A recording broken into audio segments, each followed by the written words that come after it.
Pada bagian kedua ini, saya akan menjelaskan tentang enzim. Enzim merupakan protein yang ditemukan di seluruh makhluk hidup. Sel makhluk hidup memiliki sekitar 100 enzim dengan fungsi dan peranan yang spesifik. Sel makhluk hidup akan selalu mensintesis protein, dan kebanyakan dari protein tersebut adalah enzim. Enzim berperan sebagai katalis, yaitu senyawa yang tidak akan berubah selama suatu proses reaksi kimia. Namun, senyawa ini dapat mempercepat terjadinya suatu reaksi kimia bahkan hingga 1 juta kali daripada reaksi tanpa katalis, yang pada dasarnya reaksi tanpa katalis tersebut tidak cukup untuk menunjang kehidupan. Cara lain untuk meningkatkan kecepatan reaksi adalah dengan menaikkan suhu lingkungan. Secara umum, kenaikan suhu sebesar 10 derajat dapat meningkatkan kecepatan reaksi hingga 2 kali lipat. Namun, banyak sel yang akan mengalami kematian ketika terjadi peningkatan temperatur ataupun suhu lingkungan. Hal ini menyebabkan enzim sangat dibutuhkan oleh makhluk hidup untuk bertahan pada suhu lingkungan yang sesuai. Pada setiap tahapan proses metabolisme, terdapat enzim-enzim yang mengatur proses metabolisme yang terjadi. Oleh karena itu, sebelum membahas reaksi kimia yang terjadi pada metabolisme di makhluk hidup, kita memerlukan pembahasan mengenai enzim. Enzim bekerja dengan spesifik dan biasanya satu enzim bekerja pada satu reaksi tertentu saja. Secara umum, reaksi kimia yang melepaskan energi dapat terjadi tanpa adanya input energi. Namun, reaksi ini akan terjadi dengan sangat lambat karena molekul yang ada tidak memiliki energi untuk memulai reaksi. Sebagai contoh, reaksi perombakan glukosa menjadi karbon dioksida, air, dan energi tidak dapat terjadi tanpa adanya input energi untuk memulai reaksi tersebut. Energi yang dibutuhkan untuk memulai suatu reaksi dinamakan energi aktivasi. Energi aktivasi merupakan rintangan yang harus dilewati agar suatu reaksi dapat terjadi. Salah satu cara untuk menjalankan suatu reaksi adalah dengan meningkatkan suhu yang akan meningkatkan pergerakan molekul. Namun, kenaikan suhu dapat menyebabkan kerusakan pada protein dan penguapan cairan sel. Enzim dapat menurunkan energi aktivasi agar reaksi metabolisme yang terjadi di makhluk hidup dapat terjadi pada suhu sedang, yang merupakan suhu yang sesuai bagi sel. Berikut merupakan ilustrasi efek enzim pada energi aktivasi. Suatu reaksi kimia tidak dapat terjadi kecuali jika energi aktivasi tersedia dalam jumlah tertentu untuk memulai reaksi tersebut. Jadi pada gambar ini yang saya tunjukkan adalah energi aktivasi tanpa enzim. Enzim dapat menurunkan energi aktivasi ini sehingga reaksi kimia yang penting dalam sel dapat terjadi pada suhu yang masih dalam rentang toleransi makhluk hidup tersebut. Jadi kalau di sini kita lihat enzim ini akan menurunkan energi aktivasi sehingga energi yang dibutuhkan untuk terjadinya suatu reaksi itu lebih kecil.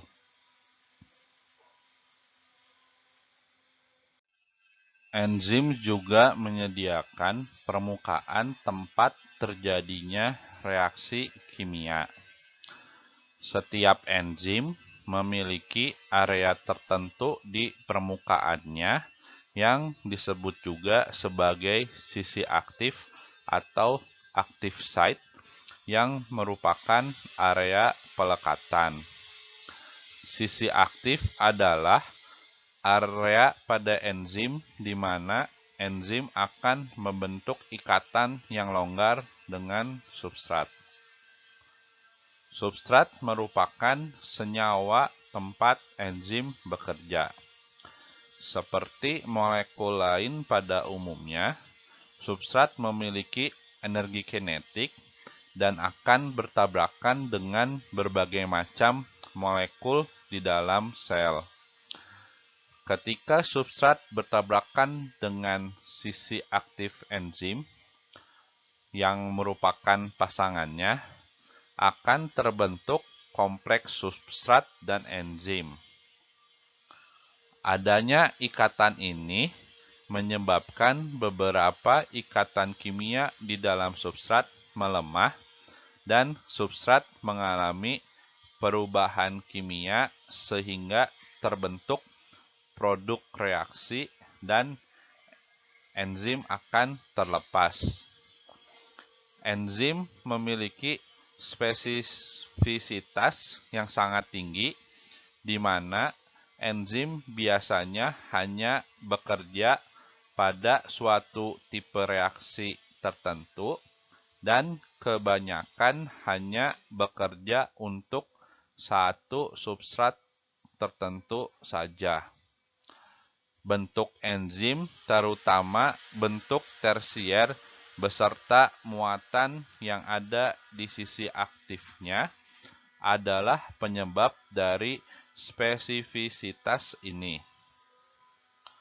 Ketika enzim bekerja pada satu substrat atau lebih, biasanya enzim tersebut bekerja pada substrat yang memiliki gugus fungsional ataupun ikatan kimia yang sama. Sebagai contoh, enzim proteolitik ataupun enzim yang memotong protein bekerja pada bermacam-macam protein. Tetapi enzim ini hanya bekerja untuk memutus ikatan peptida pada protein-protein tersebut. Penamaan enzim biasanya menggunakan akhiran ase yang ditambahkan pada nama substrat tempat enzim itu bekerja. Sebagai contoh, fosfatase adalah enzim yang bekerja pada fosfat. Sukrase adalah enzim yang memecah gula sukrosa. Lipase adalah enzim yang memecah lipid, dan peptidase adalah enzim yang memecah ikatan peptida. Enzim dapat dibagi menjadi dua kategori bergantung pada tempat di mana enzim itu bekerja, yaitu endoenzim atau enzim intraseluler dan eksoenzim atau enzim ekstraseluler. Endoenzim adalah enzim yang bekerja di dalam sel yang memproduksi enzim tersebut.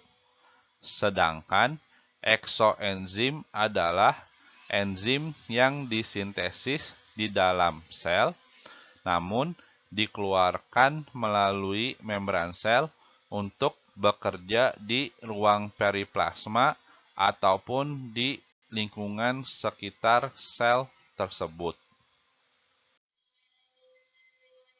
Berikut merupakan ilustrasi mekanisme kerja enzim. Setiap substrat akan berikatan dengan sisi aktif enzim yang menghasilkan kompleks enzim dan substrat. Enzim ini akan membantu terjadinya reaksi kimia dan satu ataupun lebih produk akan dihasilkan. Gambar ini merupakan contoh dari reaksi yang menyatukan dua molekul substrat menjadi sebuah produk. Reaksi kimia yang dikatalis oleh enzim ada juga yang merupakan reaksi pemisahan suatu substrat menjadi dua ataupun lebih molekul, serta ada pula enzim yang merubah komposisi kimia dari substrat.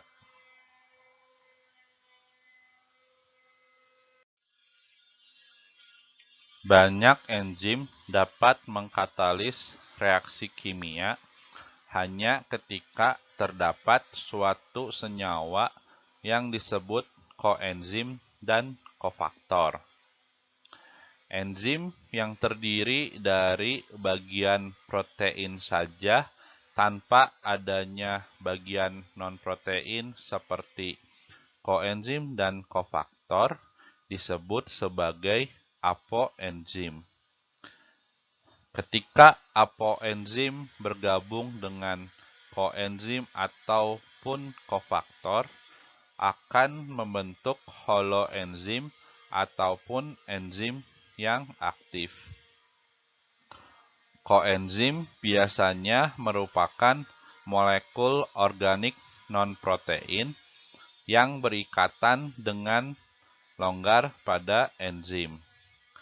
Kebanyakan koenzim ini terbentuk dari vitamin yang merupakan nutrien esensial dikarenakan vitamin ini dibutuhkan untuk pembentukan koenzim. Sebagai contoh, koenzim A terbuat dari asam pantotenat atau vitamin B5.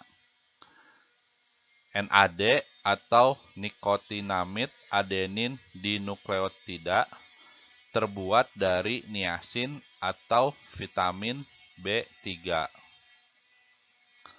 Kofaktor biasanya berupa molekul inorganik seperti magnesium, besi, dan mineral lainnya.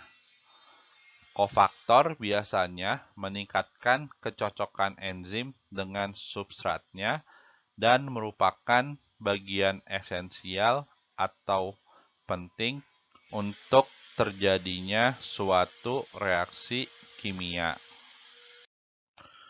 Berikut merupakan ilustrasi bagian-bagian enzim.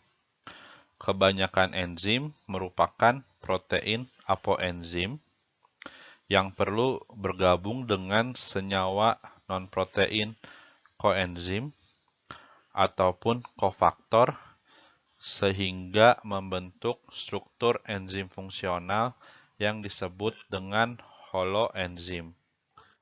Holoenzim ini memiliki sisi aktif, tempat berikatan dengan substrat sehingga reaksi kimia dapat terjadi.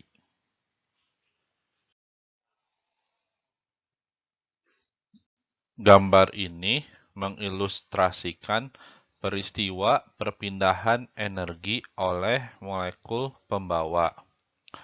Molekul pembawa seperti sitrokrom dan beberapa koenzim membawa energi dalam bentuk elektron pada banyak reaksi biokimia.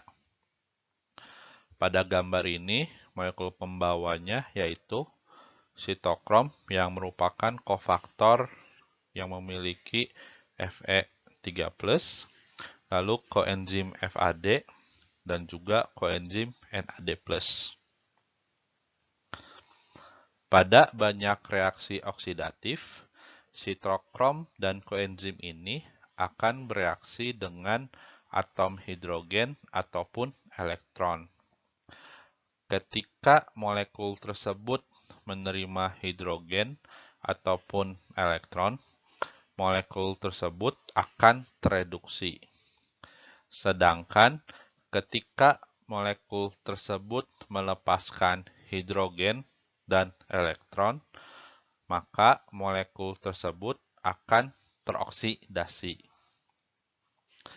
Pada gambar pertama, terlihat bahwa sitokrom yaitu Fe3+, menerima satu elektron dan tereduksi menjadi Fe2+.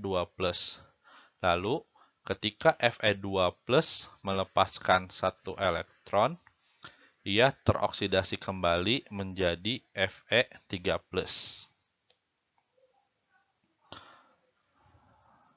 Hal yang sama juga teramati pada FAD atau flavin adenin dinukleotide. FAD akan menerima dua molekul hidrogen dan tereduksi menjadi FADH2. Lalu, molekul FADH akan teroksidasi melepaskan dua molekul hidrogennya dan kembali menjadi molekul FAD. Lalu, pada molekul NAD memiliki memuatan positif pada keadaan teroksidasinya, yaitu NAD+. Pada keadaan tereduksi, molekul NAD ini akan membawa satu hidrogen dan satu elektron yang berasal dari molekul hidrogen lain membentuk NADH. Lalu ketika teroksidasi, ia akan melepaskan elektron tersebut dan satu molekul hidrogen kembali menjadi bentuk NAD+. Pada seluruh reaksi redoks yang telah disebutkan, elektron mengandung energi yang akan ditransfer dari satu molekul ke molekul lain. Oleh karena itu, kita menyebut perpindahan elektron bebas ataupun perpindahan atom hidrogen elektron dengan donor sebagai peristiwa transfer elektron. Pada gambar ini juga terlihat bahwa ketika koenzim tereduksi, ia akan memiliki energi lebih tinggi daripada ketika ia teroksidasi.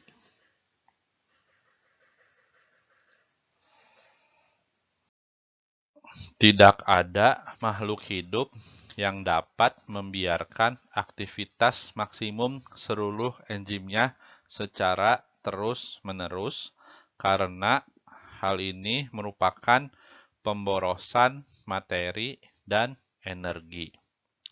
Lalu, aktivitas enzim secara terus-menerus juga dapat mengakibatkan akumulasi senyawa yang berbahaya bagi sel dan juga menyebabkan sel kekurangan senyawa lainnya. Oleh karena itu, diperlukan suatu cara untuk menghambat kerja enzim untuk memperlambat ataupun menghentikan kerja enzim. Dengan mengetahui mekanisme ini, kita dapat mengontrol laju pertumbuhan mikroba maupun laju produksi dari senyawa tertentu yang mikroba hasilkan. Molekul yang mempunyai bentuk yang sama seperti substrat biasanya dapat berikatan dengan sisi aktif enzim, meskipun molekul tersebut tidak dapat bereaksi. Molekul non-substrat ini dikatakan bertindak sebagai inhibitor kompetitif dari suatu reaksi enzimatis karena molekul ini akan berkompetisi dengan substrat untuk menempel pada sisi aktif enzim. Ketika terdapat inhibitor yang berikatan dengan sisi aktif enzim, substrat tidak dapat menempel pada sisi aktif tersebut dan reaksi enzimatis tidak dapat berjalan. Penempelan inhibitor pada sisi aktif enzim bersifat reversibel, sehingga derajat penghambatan reaksi enzimatis bergantung pada konsentrasi relatif inhibitor dan substrat. Ketika konsentrasi substrat tinggi dan konsentrasi inhibitor rendah, hanya beberapa inhibitor yang berikatan dengan sisi aktif enzim, sehingga laju reaksi hanya berkurang sedikit. Namun, ketika konsentrasi inhibitor tinggi dan konsentrasi substrat rendah, sisi aktif dari banyak enzim akan berikatan dengan inhibitor, sehingga laju reaksi akan menurun dengan pesat. Salah satu contoh inhibitor kompetitif adalah sulfa drug. Pada kondisi normal, bakteri memiliki enzim untuk merubah PABA atau para-amino-benzoic acid menjadi asam folat yang merupakan salah satu vitamin esensial. Ketika terdapat sulfa drug atau obat yang mengandung sulfa, senyawa ini akan berkompetisi dengan PABA untuk menempel pada sisi aktif enzim. Semakin tinggi konsentrasi sulfa drug, semakin tinggi pula inhibisi pembentukan asam folat. Enzim juga dapat dihambat oleh molekul yang bersifat sebagai inhibitor non-kompetitif. Inhibitor non-kompetitif akan berikatan dengan sisi allosterik, yaitu sisi lain pada enzim selain sisi aktifnya. Ketika inhibitor ini berikatan dengan sisi allosterik enzim, terjadi distorsi pada struktur tersier enzim dan menyebabkan perubahan pada sisi aktif enzim. Perubahan pada sisi aktif enzim ini menyebabkan substrat tidak dapat menempel pada sisi aktif enzim dan reaksi tidak dapat terjadi. Walaupun kebanyakan inhibitor non-kompetitif berikatan secara reversibel, terdapat inhibitor non-kompetitif yang berikatan dengan irreversibel dan menyebabkan kerusakan permanen pada enzim yang akhirnya dapat menurunkan laju reaksi dengan cepat. Pada inhibisi non-kompetitif, kenaikan jumlah substrat tidak memiliki efek yang sama seperti pada inhibitor kompetitif karena molekul inhibitor non-kompetitif ini berikatan bukan pada sisi aktif enzim. Timbal, perak, dan logam berat lainnya, walaupun bukan inhibitor non-kompetitif, dapat berikatan pada bagian lain dari enzim dan menyebabkan perubahan permanen pada enzim dan membuatnya menjadi tidak aktif lagi. Feedback inhibition merupakan salah satu contoh regulasi dari banyak jalur metabolisme pada tubuh makhluk hidup.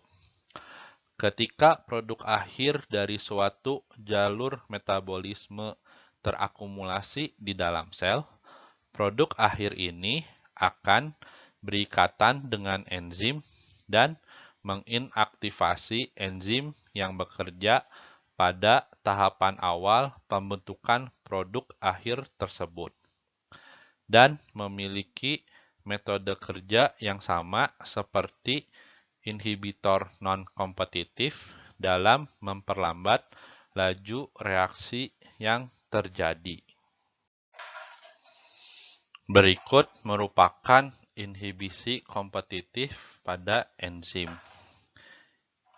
Inhibitor kompetitif akan berikatan pada sisi aktif enzim, menyebabkan molekul substrat tidak dapat menempel pada sisi aktif enzim dan reaksi kimia akan terhambat.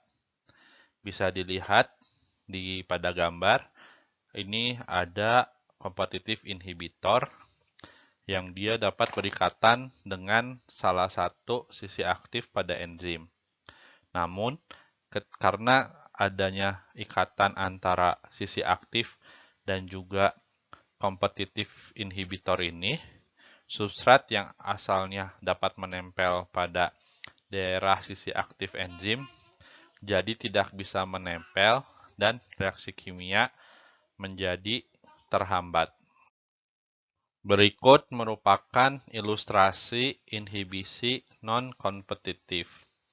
Suatu inhibitor non-kompetitif ataupun allosteric inhibitor akan berikatan dengan enzim pada sisi selain sisi aktif enzim. Keberadaan inhibitor non-kompetitif ini akan menyebabkan perubahan struktur tersier enzim yang dapat mencegah substrat menempel pada sisi aktif enzim. Kalau di sini bisa dilihat saat allosteric inhibitor ini menempel pada allosteric site, sisi aktif enzim yang awalnya membuka itu lalu di gambar sebelah sini menjadi tertutup. Hal ini membuat substrat tidak dapat masuk dan menempel ataupun berikatan pada sisi aktif enzim. Beberapa regulasi jalur metabolisme menggunakan prinsip inhibisi non-kompetitif. Lalu, beberapa senyawa racun juga memiliki mekanisme kerja seperti inhibitor non-kompetitif. Kerja enzim dapat dipengaruhi oleh suhu, pH, dan konsentrasi dari substrat, produk, dan enzim itu sendiri. Penjelasan mengenai efek dari suhu, pH, dan konsentrasi dari substrat, produk, dan enzim itu sendiri akan saya jelaskan kemudian. Enzim merupakan protein sehingga sangat dipengaruhi oleh perubahan suhu dan pH yang ekstrim. Perubahan pH sedikit saja dapat menyebabkan perubahan pada muatan pada gugus kimia yang ada di molekul enzim dan mempengaruhi kemampuan enzim dalam mengikat substrat dan mengkatalis reaksi kimia. Enzim memiliki suhu dan pH yang optimum, di mana enzim akan mengkatalis reaksi kimia dengan paling cepat. Sebagai contoh, enzim pada tubuh manusia memiliki suhu optimum seperti suhu badan normal, sekitar 36 derajat Celcius, dan pH optimum pada pH netral, sekitar 7. Enzim pada mikroorganisme juga akan memiliki suhu dan pH optimum sama seperti kondisi lingkungan, yaitu suhu dan pH habitat atau lingkungan normal mikroorganisme tersebut. Mikroorganisme yang menginfeksi manusia akan memiliki suhu dan pH optimum sama seperti enzim pada manusia.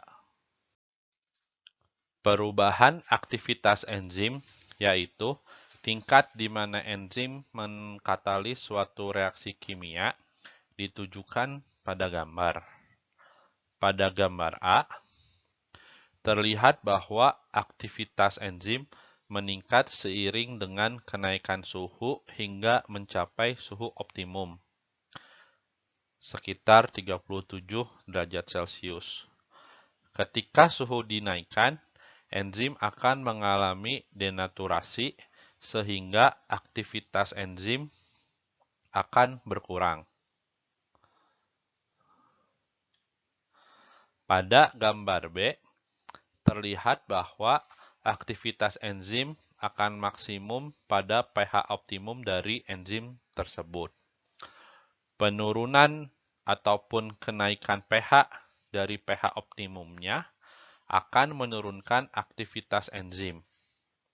Sama seperti suhu tinggi, pH asam dan basa dapat mendenaturasi enzim, dan kondisi tersebut biasanya digunakan untuk membunuh ataupun mengontrol pertumbuhan mikroorganisme. Untuk memahami pengaruh konsentrasi dari substrat dan produk dalam reaksi yang dipengaruhi oleh enzim, kita perlu memahami bahwa secara teori, seluruh reaksi kimia adalah reversibel. Sebagai contoh, enzim dapat mengkatalis reaksi pembentukan A dan B dari molekul AB, dan begitu pula sebaliknya. Walaupun perlu diingat bahwa enzim yang bekerja akan berbeda. Konsentrasi dari substrat dan produk merupakan salah satu faktor yang akan menentukan arah terjadinya reaksi. Tingginya konsentrasi molekul AB akan mengarahkan reaksi pembentukan molekul A dan molekul B. Penggunaan molekul A dan molekul B pada reaksi lain dengan kecepatan yang sama dengan pembentukan molekul A dan molekul B juga akan mengarahkan reaksi pembentukan molekul A dan molekul B. Sebaliknya, penggunaan molekul AB pada suatu reaksi sehingga konsentrasi molekul AB rendah akan mengarahkan reaksi pembentukan molekul AB. Ketika tidak ada molekul AB dan molekul A dan molekul B yang dihilangkan dari sistem, maka sistem tersebut sudah mencapai steady state dan mencapai kondisi yang dikenal dengan istilah kesetimbangan kimia. Pada kesetimbangan kimia, tidak terjadi perubahan pada konsentrasi molekul A, molekul B, dan molekul AB. Jumlah enzim yang tersedia akan mengontrol laju reaksi metabolisme. Satu molekul enzim hanya dapat mengkatalis reaksi kimia sejumlah reaksi tertentu setiap detiknya, yang berarti enzim hanya dapat bekerja pada jumlah substrat tertentu saja. Laju reaksi akan meningkat seiring dengan peningkatan jumlah enzim dan mencapai maksimum ketika seluruh enzim yang tersedia bekerja dalam kapasitas penuh. Namun, ketika konsentrasi substrat terlalu rendah untuk menjaga seluruh enzim bekerja dalam kapasitas maksimumnya, konsentrasi substrat akan menentukan laju dari suatu reaksi kimia. Mari kita review kembali struktur enzim. A merupakan struktur apoenzim. B merupakan struktur kofaktor. C merupakan substrat. D merupakan sisi aktif enzim. E merupakan koenzim. F merupakan sisi alosterik. Dan G merupakan holoenzim. Sekian yang dapat saya sampaikan tentang enzim. Sampai berjumpa lagi pada segmen selanjutnya.